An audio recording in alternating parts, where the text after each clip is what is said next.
Welcome to Making Peace Visible, the podcast about peace, conflict, and the media. I'm your host, Jamil Simon. There's something that has always baffled me.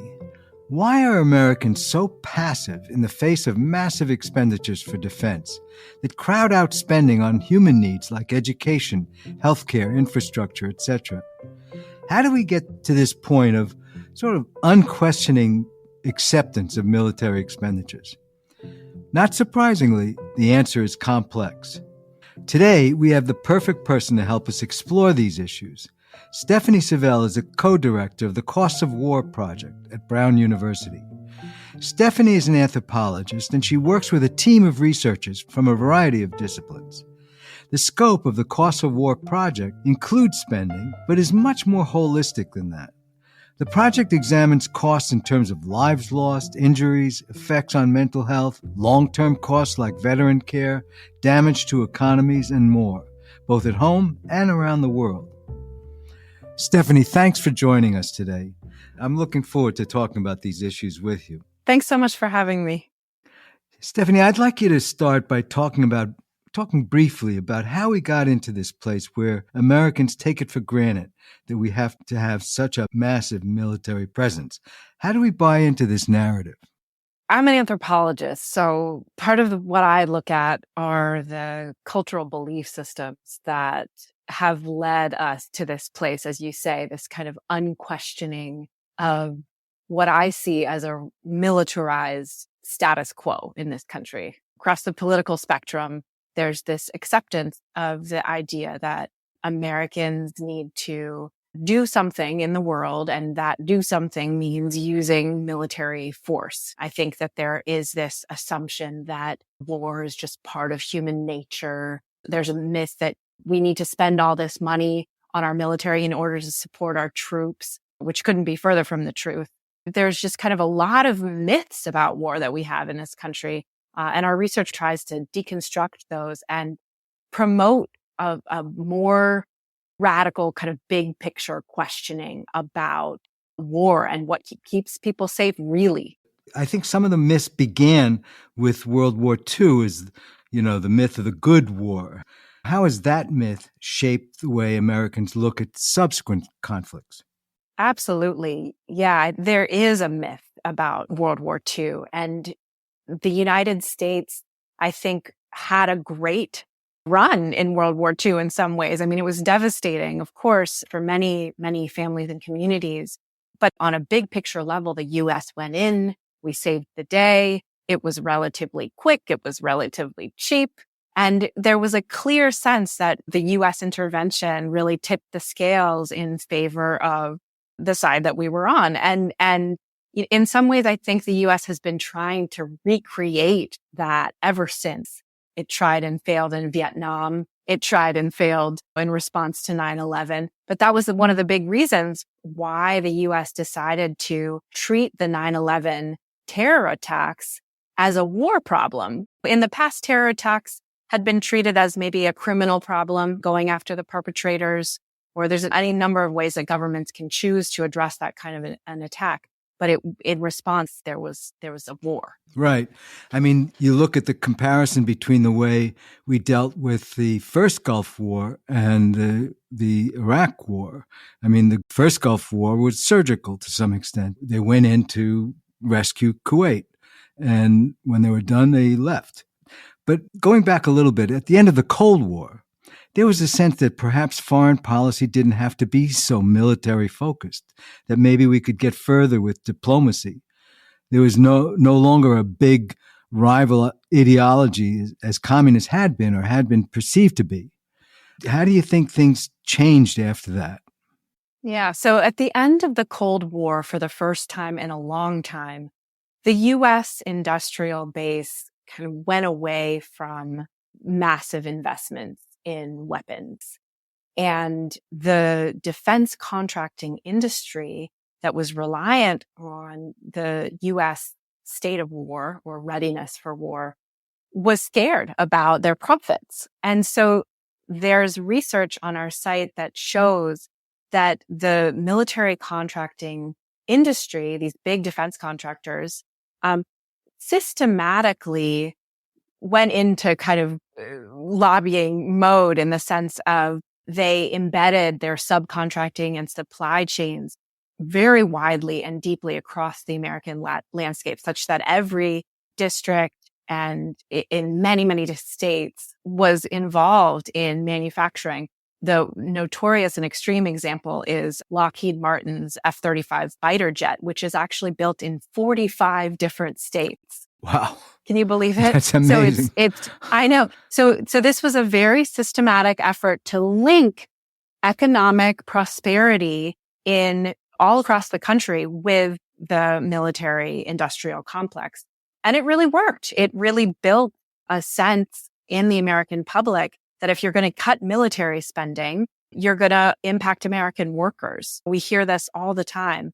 And meanwhile, the defense industry is engaging in really massive amounts of lobbying. They can afford it, right? The Pentagon budget now is over $800 billion a year. So they're spending massive amounts of money on advocacy on Capitol Hill.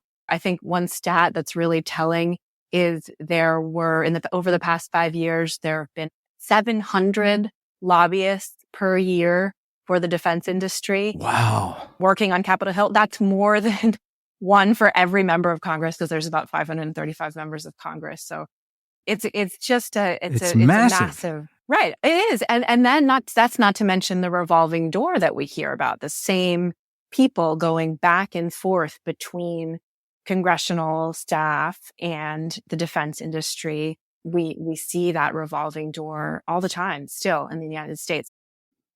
Yeah, so there's a variety of methods that they use to entrench not only the ideas, but the advocacy for it. That's right. And meanwhile, the American troops are not benefiting from this massive amount that the U.S. spends every year, this over $800 billion at this point on the Pentagon budget. U.S. troops their salaries aren't necessarily going up. You know what I mean? Right. It's this over half of that. So over $300 billion every year is going directly to these contracting companies, and their CEOs are making hundreds of millions of dollars a year. So these companies are just making money off of this system. And one of the myths is that the military provides jobs and a pipeline towards education for young people, many of whom are economically disadvantaged. But does it? Yeah. I think in some ways it is this country's only jobs program for those kinds of communities, low income, people of color, looking for a steady income and a kind of a way up the social ladder. And I think that's a big reason why a lot of people join the armed forces. So we need to remember that. But I think the important question to ask is, what kind of a job then is it? And to look at the fact that there are actually very high hunger rates in even active duty service members, the ones who are just kind of enlisted. You look at the mental health crisis that's facing service members today, and the fact that 4 times as many veterans of the post 9/11 wars have committed suicide than have died in the actual combat itself. So it's something like a little over 7,000 service members have died in combat since 9/11. Well, it's over 30,000 that have died by suicide. Wow. That's a staggering statistic. It's awful. Yeah. It's really awful. And when I talk about this country's militarism, I think that's so important to underscore. Is I'm not saying anything against anyone who's serving in the military, who is working in the armed forces, because it's not necessarily like they can be seen in some ways just as much as kind of a victim of this system, and the fact that the U.S. doesn't have other mechanisms of kind of creating, lifting people out of poverty, if you will, or creating kind of better, steady income for working class people. So all of that, I think, is really important to keep. To be anti-militarism is not to be anti-military. That's very different. And I have a lot of people who are in my classes, service members and veterans, who really appreciate the kinds of work that we're doing.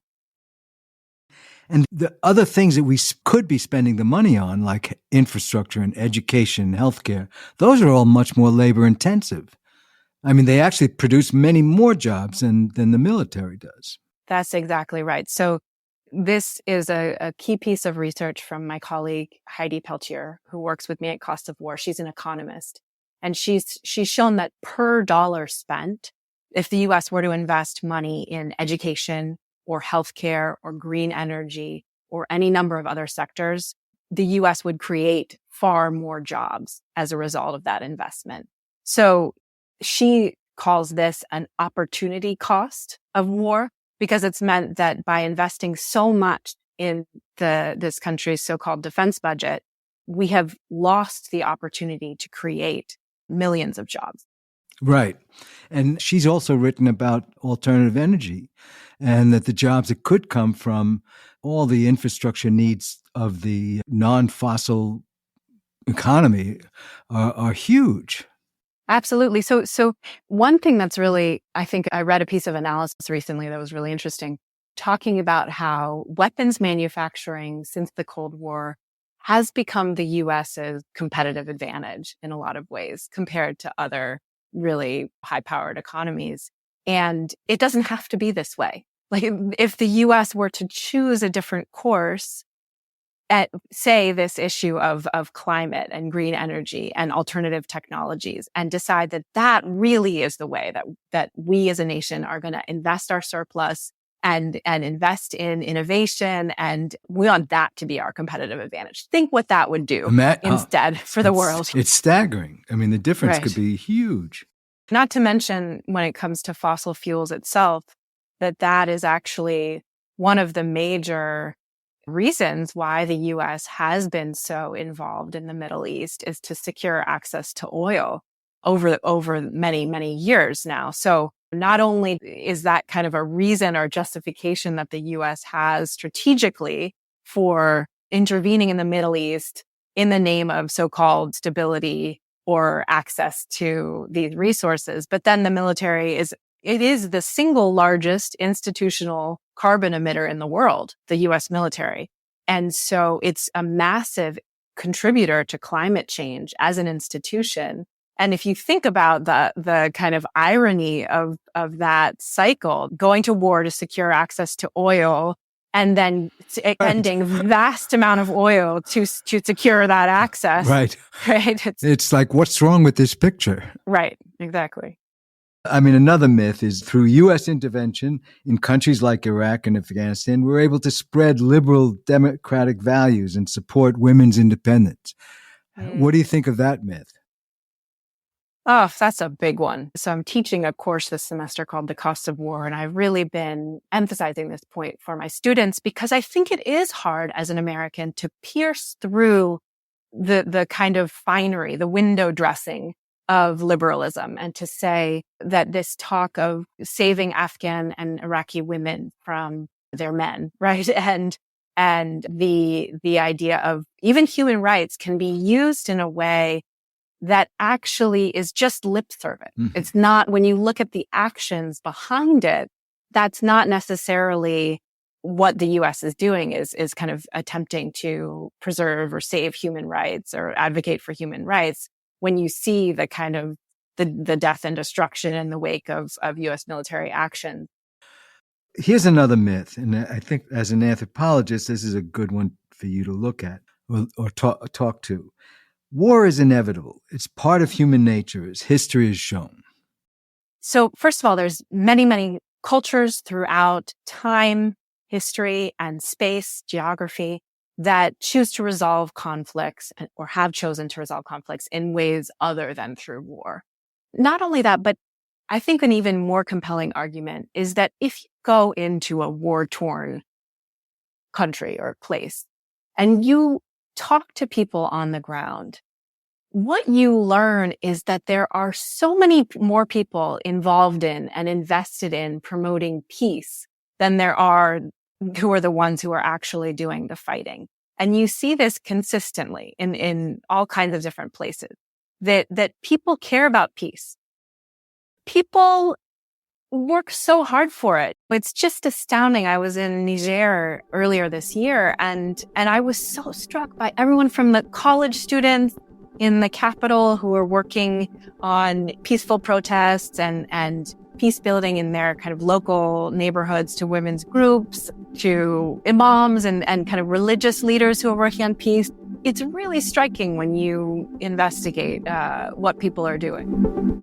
And we're selling massive amounts of weapons to other countries, which is further destabilizing. We are. And that is really one of the worst things about all of this, is that the U.S. is selling and supplying weapons and equipment to so many different countries around the world. It's a huge, massive enterprise. And some would say it's behind a lot of what the U.S. calls training and assistance in other parts of the world. Mm-hmm. Again, that kind of window dressing language for something that looks far different in practice.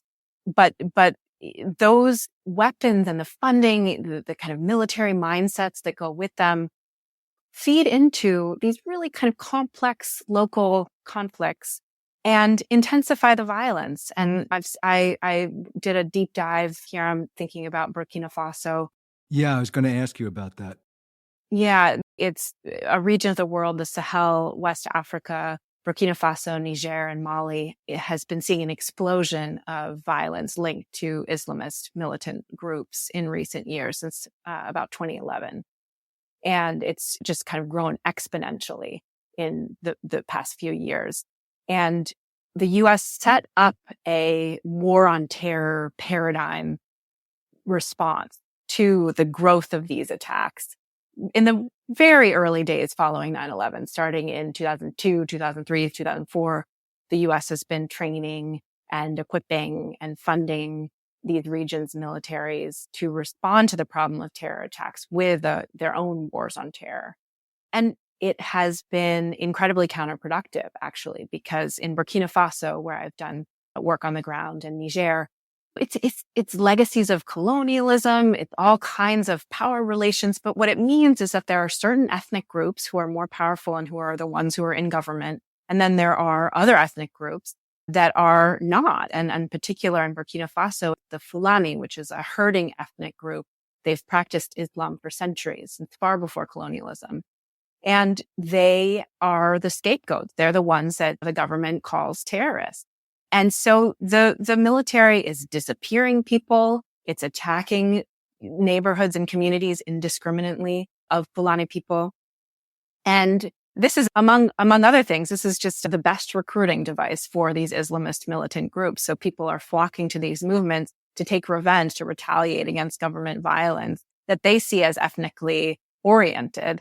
And it's just kind of perpetuating this incredibly complex cycle.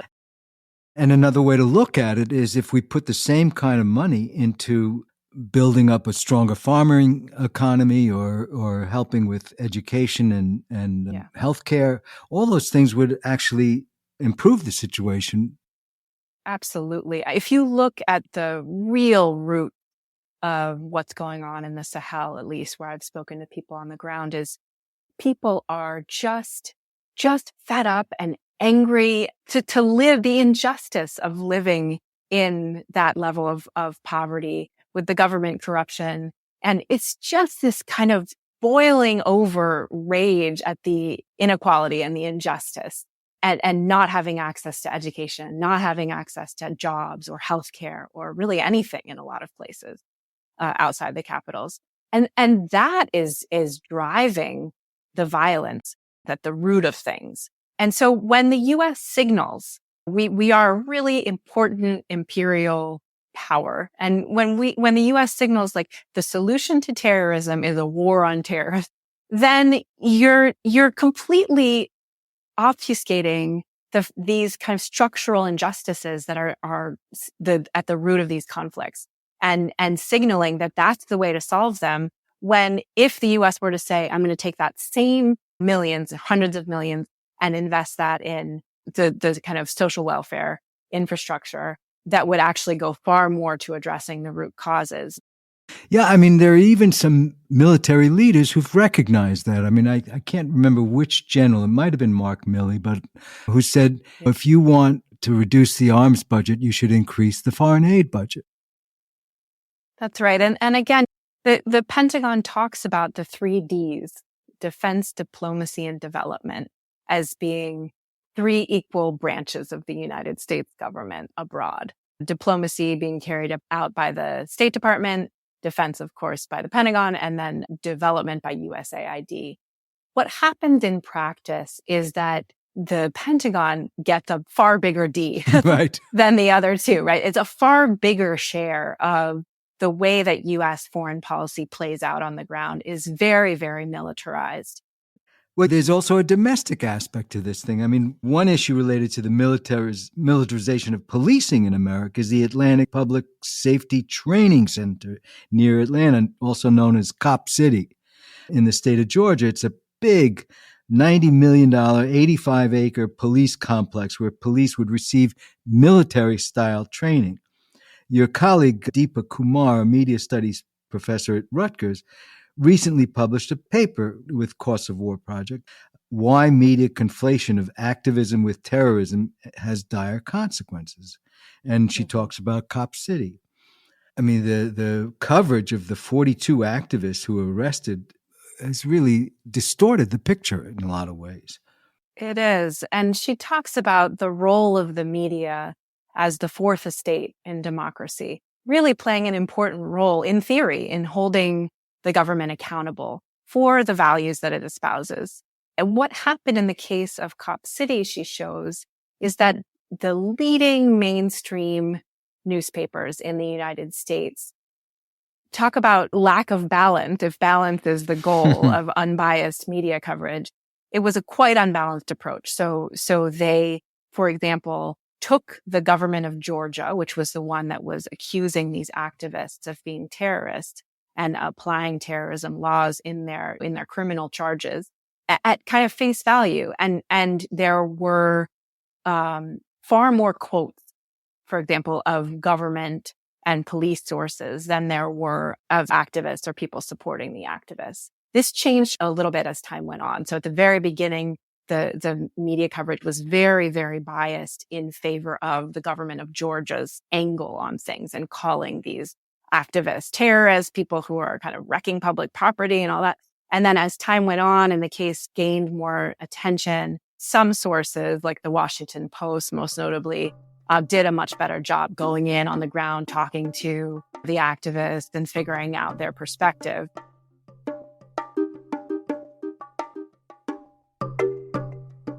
I think the holy grail in this inquiry is, can we change the narrative?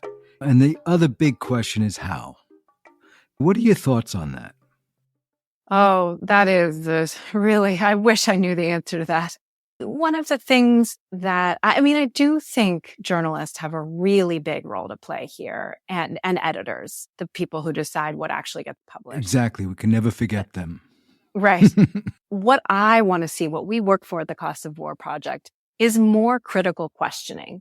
Is this military activity in the counterterror wars keeping Americans safer, or anyone else in the world for that matter? Is this actually doing what it says it's doing, right? And doing the opposite of what I described in the case of Cop City, which is not taking what the government says just kind of at blank face value. At one time I had a New York Times reporter tell me that he was including the progressive perspective by quoting, he had his go-to source was a former official in the Obama administration, which actually was quite hawkish on the issues of foreign policy. Just kind of like a lazy journalism that doesn't bother to consider alternative perspectives to this militarized status quo. And lazy in a structural sense, not saying that individual journalists are lazy. They work very hard, and it's a hard world to be a journalist right now in the U.S. It is a very hard world. I mean, in your previous contact with journalists, what kinds of ideas or messages have you found that journalists respond to? Part of it, I think that so often the journalistic conversation about U.S. foreign policy is a superficial one that stays on the level of strategy. So what could we do slightly better? What could we have done differently to make the withdrawal from Afghanistan smoother instead of the big picture? And so when I work with journalists, a lot of times I have really good relationships with a lot of the journalists that I've worked with. We have conversations about ideas. I'm constantly pushing some of this big picture questioning that I'm talking about and saying, let's not stick to that level of strategy. Let's think about issues that underlie the strategy. Why is the U.S. military in so many places? What makes the U.S. feel entitled to have a territorial presence in 800 military bases overseas? Yeah, good question. Let's think about structural racism, right? I'm getting at some of those kinds of ideas through the evidence and saying, this is what the evidence says about U.S. counterterrorism strategy. It's been incredibly ineffective and it's killed millions of people. So constantly kind of coming back to, this is what the research says. This is what the research shows us. Let's ask the questions that need to be asked based on this research. And I think that we can't forget the political, economic reasons behind some of these myths that I was talking about initially, right? The DoD's advertising budget, the Department of Defense, is massive. They spend, think about how at big sporting events in this country, you so often see kind of propaganda, right? Flyovers and that sort of thing. There are just so many ways that they kind of infiltrate the public consciousness. That Hollywood films, for example, that want to use army equipment for their films, a lot of times the Pentagon will loan them the equipment in exchange for being able to have a say in the script. Yeah, you can borrow my battleship, and I'll. Right. I'll decide what can go in your film. And so the cultural narratives that we get are shaped by these kinds of systems. Tackling the military industrial complex is enormous. It's a huge beast of a problem. It feels completely daunting to think about it that way. But it's in the details that matter. You can sign up for emails from groups like Peace Action, for example, or the Friends Committee, which is a Quaker group that does awesome anti-militarism work. Sure. And you get an email in your inbox saying, oh, Congress is debating funding the F-35 program. Can you write to your Congress member and tell them that you don't want this funded? And by the way, here's an email that you can use to do so. And so you click a button and you send a letter to your congressperson that way. And that matters. Well, in theory. It matters more in some states than it does in others. Well, yeah. And at some moments, I think this particular political moment is one in which we're unfortunately seeing that it doesn't matter as much as we would like it to. But oftentimes it does matter a great deal to members of Congress what their constituents have to say. And so kind of breaking this down, finding those kind of movement groups that we can all support and be part of, and just joining this broader effort to kind of tackle this one little bit at a time, whether it's peace journalism or defunding the F-35 program or whatever piece kind of resonate with us personally. Everything is needed. All the force of our desire for a different system is needed. And I think we can all get involved in different ways. And how has the work you've been doing impacted policy? Do you have any examples? Yes, we do a ton of work behind the scenes to connect our research, not only to journalists and editors, but also to movements and policymakers. And we do a lot of educational outreach on Capitol Hill. Every time we have a report come out, we're sending that out to congressional offices. We're having one-on-one meetings and those sorts of things. We've seen some results. We've seen our research get pulled into floor debates, for example, by Congress people who are advocating for pulling troops out of Somalia. That was one of the recent debates that happened in Congress. Unfortunately, that wasn't won for our side. There were too many members who voted in favor of keeping troops in Somalia. But our research came at a really critical moment in the vote. We released a piece of research on Somalia, and that was circulated to congressional offices. And we had people tell us that research influenced their members' votes on that day. So that's one example. Another one is that when President Biden was withdrawing troops from Afghanistan, he actually cited cost of war research in his speech. So he said, researchers at Brown University estimate that the war in Afghanistan has cost $2 trillion. Now, that may not sound like much, but what he was doing there was basically not using the Pentagon's numbers, because they've said that the war in Afghanistan has cost $1 trillion.